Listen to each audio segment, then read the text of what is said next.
Stocks, bonds, ETFs, straight out of downtown Chicago. This is Zacks Market Edge.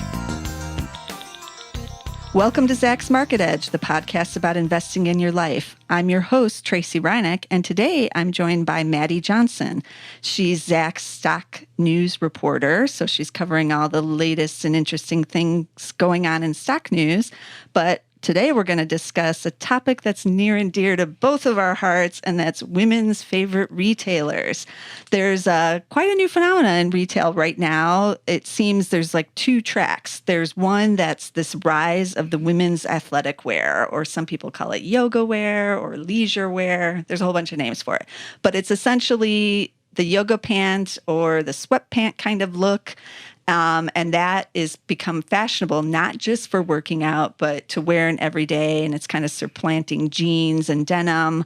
That's really been hot. And then a second area of popularity is really in accessories. And that would be like makeup and hair care, sunglasses, jewelry, those kinds of things. That's kind of, I always put those items in like an affordable, well, fairly affordable way to update your look for on the cheap, kind of with shoes too, but we'll cover shoes another time. But those two areas for women seem to be the places that are hot. It's not in clothing, other kinds of clothing. It's in these two areas.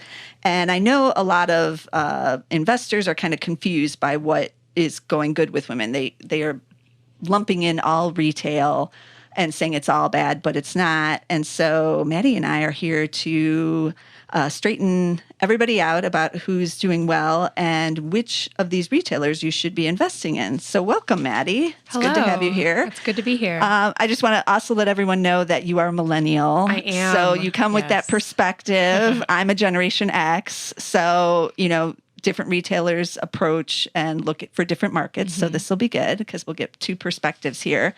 But I know you and I have already been discussing this whole athletic wear thing. And obviously the big kahuna in the room with that is Lululemon. This market is really huge.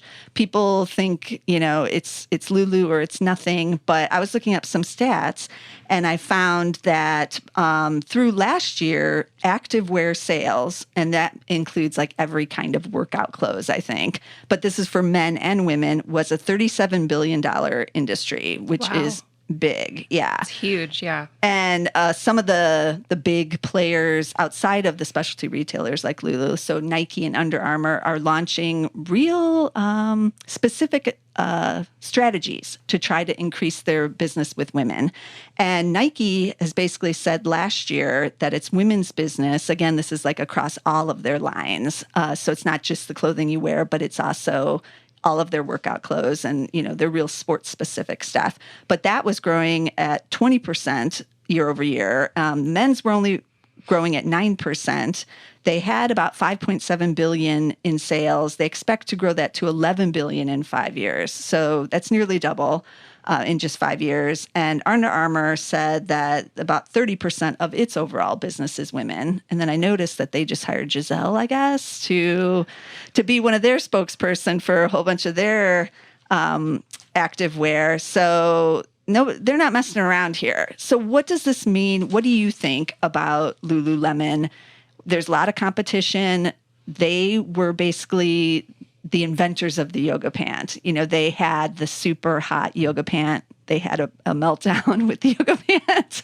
The stock went into the bad scene. They fired the CEO. He left. He still owns a portion of the company, however, the founder. They have new management. But is the Lululemon brand still the prestige? Is this still where you go? Yes.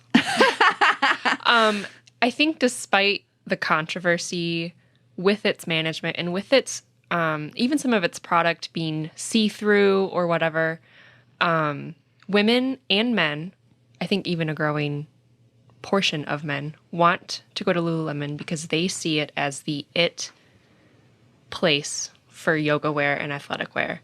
And I think Lululemon really prides itself on being not only studio and yoga workout wear, but bringing that workout wear to the street. So from studio to street. It's you can wear it anywhere at any time, and it's fashionable. And the price point is expensive, Right. but it what about doesn't that? matter. People will shell out $100 a pop for basic black leggings because it is from Lululemon. It has a little symbol. Right. I've seen the symbol everywhere. yeah. It's like that upside down horseshoe thing. Yeah. Yeah. It means something. It's covetable. And that's what a lot of people care about. Yeah. So you're still going for the brand with Lulu. Still going for the brand. Yeah. Okay. So what to make of what I consider its main competitor? Now I'm not sure I can pronounce it right. I was calling it Athleta all this time, but it's Athleta. Yeah. I think I'm pretty sure Why can't it's I say Athleta. that? Athleta. Okay. Well, in my mind, I'm going to call it Athleta, but it's not really that. But this is owned by Gap. And a lot of people aren't aware of this brand. Right. Because it's one of their smaller brands. They had 118 stores only at the end of the third quarter, but they do sell online. I've noticed they've been expanding mainly in the major cities first. And kind of upscale, but not quite as upscale as Lululemon. But here in Chicago, I've noticed that these stores are basically either in or opening in the same exact neighborhood as Lululemon. So they're clearly competitors. Again, owned by Gap, but Gap has not been performing well with its other brands. They, their earnings are expected to fall this year about 14%. Banana Republic has really struggled. Even Old Navy, which was on their lower end, did not have a good holiday season. We don't really know what this brand does because they don't bust out the numbers. I always get kind of mad whenever I listen in on their conference call or I read their press release because the brand has always been so small. They're like, oh, it's doing fine, but they don't really tell us. All they tell us is how many stores they're opening. Well, that's good, but it's over $1 billion brand now. So I kind of want to know what the same store sales are. Right. I feel like soon, because they keep expanding it, they will be telling us. I just heard that they're going to start an Athleta Girls, which is 6 to 14-year-olds. That's their target. It's going to be on running, swim, soccer, basketball, and then general lifestyle. It'll be sold online and in select stores this summer. What do you think of this? Now they're expanding it. What do you think of this brand? I love this brand personally. Me too. I have a few pieces from Lululemon, but most of my workout wardrobe is Athleta. They have a slightly lower price point, so it's not as like gut wrenching when you swipe your card. And it's like, even though it is still expensive, but I mean, same quality, $10 to $20 cheaper. I can't pass that up.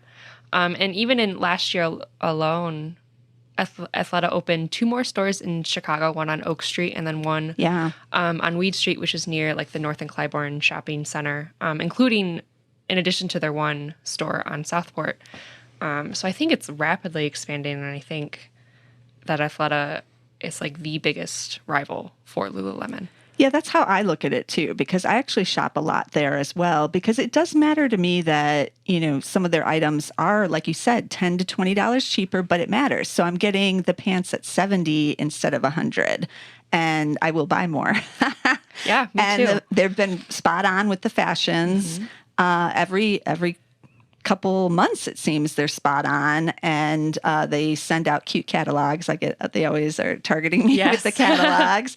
Actually, I've never gotten a Lulu catalog. Do they even send catalogs out? I don't think so, because I've That never maybe is gotten the one difference. too. I know I have to give my email address when I check out. Okay.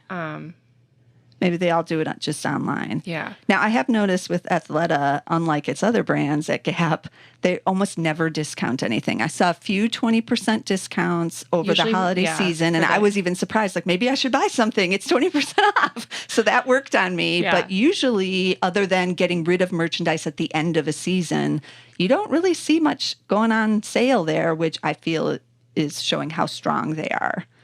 Yeah. I mean, I looked at their online store when they were promoting their 20% off semi-annual sale. Bought a few things, but they're one of the few places that I will go in and shell out a lot of money for full price things to sweat in. Exactly. The clothes I buy, I just ruin with sweat, but I keep buying them. Yeah.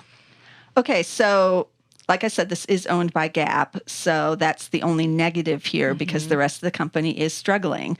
But the shares are pretty cheap. They're trading at about 9 times forward earnings. So if you're looking for one of the companies in this area that's, maybe on sale, yeah, you're going to get everything else along with it. You might not want everything else, but I would consider buying Gap just for this brand. That's how much I like this brand. Yeah. So, and I don't own Lulu. I don't own Gap yet, but I have watched the shares because I feel like if they get cheap enough, I will be interested just for Athleta. And it seems that, hopefully Gap will make a comeback. It's such an iconic brand that you're kind of rooting for it. Old Navy, that's just like a standard for them. Right. They'll probably do well no matter what. And then Banana Republic is... We've talked about them. They've just been off on the trend. So bad. And when they hired their latest creative director, Marissa Webb, back in 2014, it was a big deal. She was going to, take the brand out of this rut that they were in. She wanted to transform the brand as like something other than the store that your mom goes to buy business clothes. Like you wanted it to be hip, you wanted it to be cool. And her stuff was, but she just didn't consider the customer. Right. It was so off-putting and nothing fit. Right. And so that's what happened with me because I am a Banana customer and I just couldn't wear those clothes. I haven't bought anything in at least a year, maybe more. Yeah. So, but I've heard the spring collection is supposed to be pretty good over there. So we'll see. It's quite cute. I did peek in the store the other day. Okay, maybe I'll have to it check looks that promising, but it's so hard being a retailer because it does just go so much by these trends. Yeah. But at least with Gap, you are getting these 4 fairly strong brands, but they have their ups and downs. Right now, they're in a down, but that is a good time to buy. Yeah. Okay, let's shift gears a little bit, but not completely, to L Brands. Now, people might not know the name, like what is L Brands, but they own Victoria's Secret, which also owns the Pink line, and then Bath and Body Works, which I always just kind of dismiss. Oh, Bath and Body Works, who cares? It's the one store I pop into in the airport. Well, right. Yes, or it's in the mall, Yes. and you kind of go in there, or I don't know, you find them in weird places and you're like, oh, I need some hand soap today. And you go in there. You do buy something, though.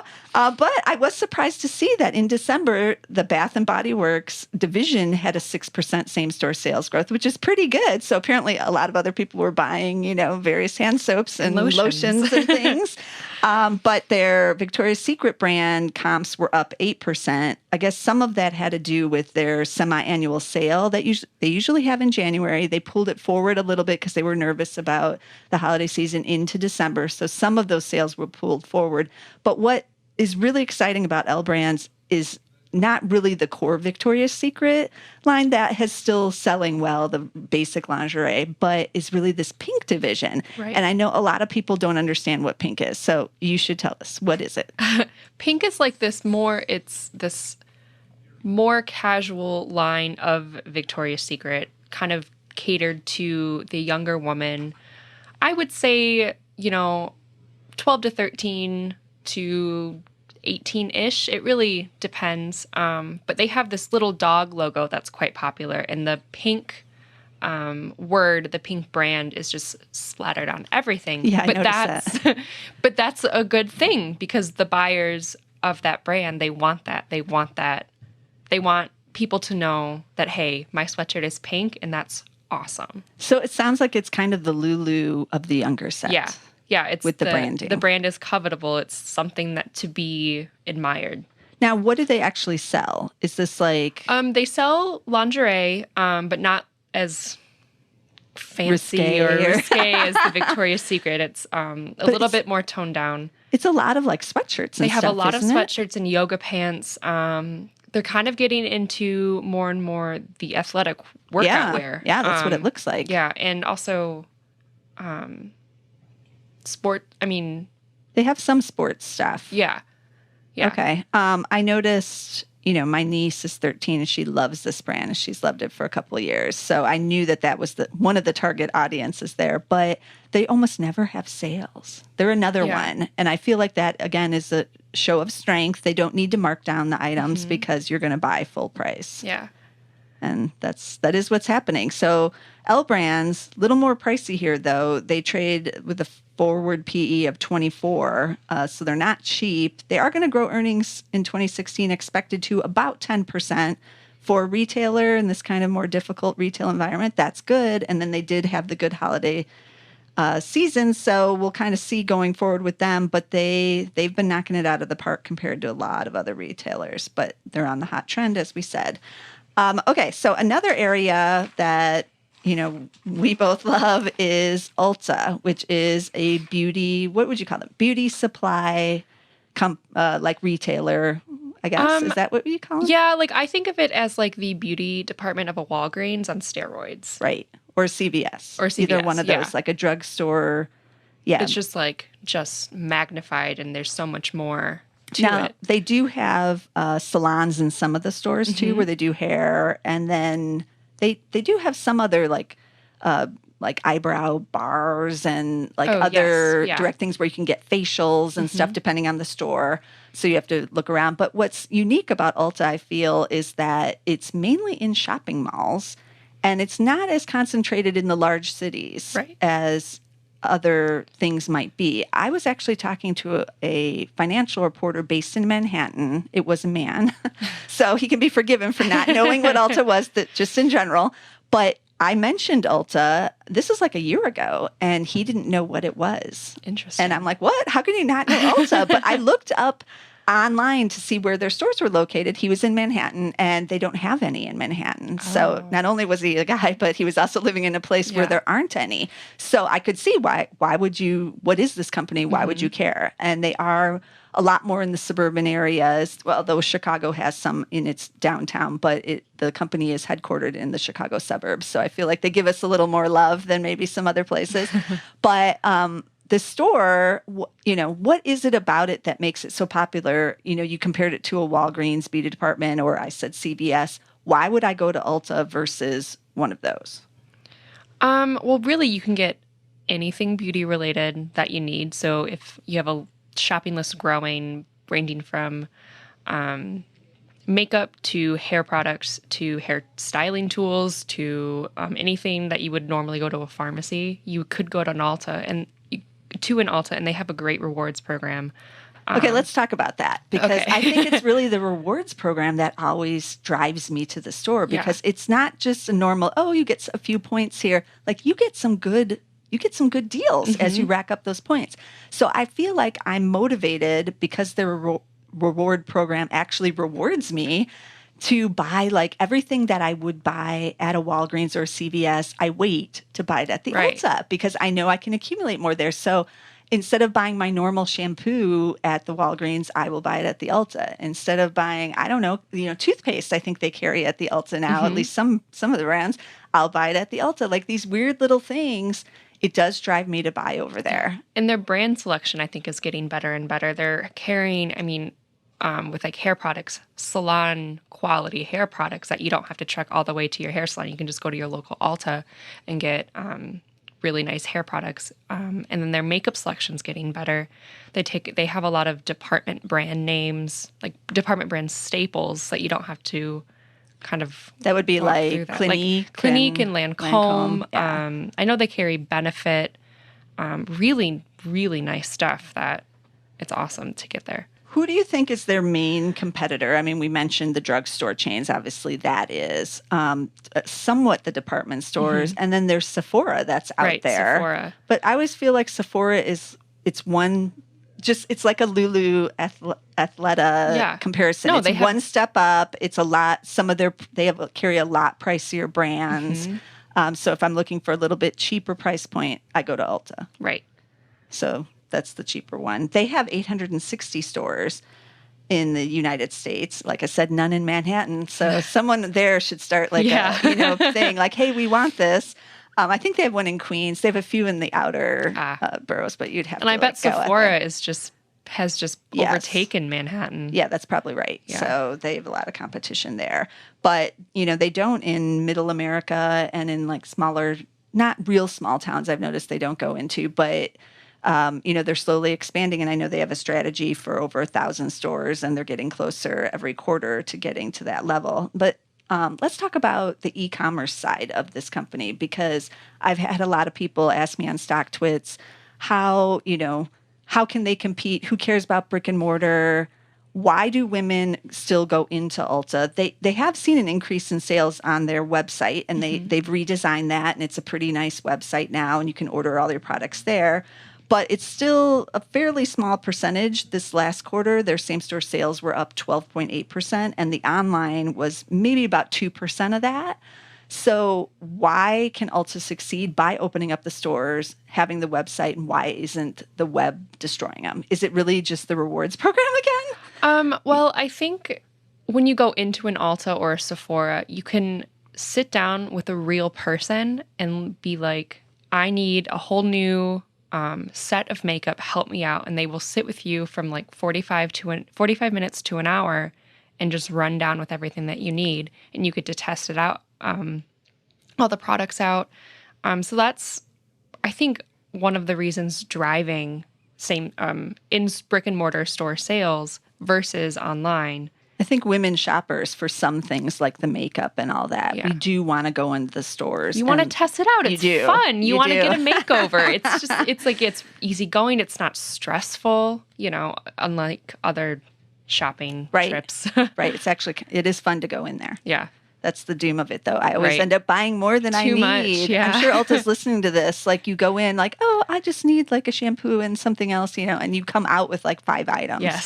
So it's good for them. That is why they've been doing so well. Like I said, same-store sales crushed it for their third quarter, up 12.8%. Almost no retailers doing these kinds of numbers. It won't last forever because they're only going to grow so fast. Mm-hmm. But for right now, and certainly at this price point, even if the economy starts to show signs of, not being quite as strong, women, we still will buy these products, and these are at the lower price point. So it's a real good way to still kind of improve your look or whatever with, not having to spend a lot of money. So, okay, I think we've covered a whole bunch of interesting companies here today. And, I always try to emphasize to everyone who's asking me these questions online, like, how can all these companies exist, side by side? How can they all be doing well? And that's because this is a big market. It's a big market for the makeup with Ulta's in.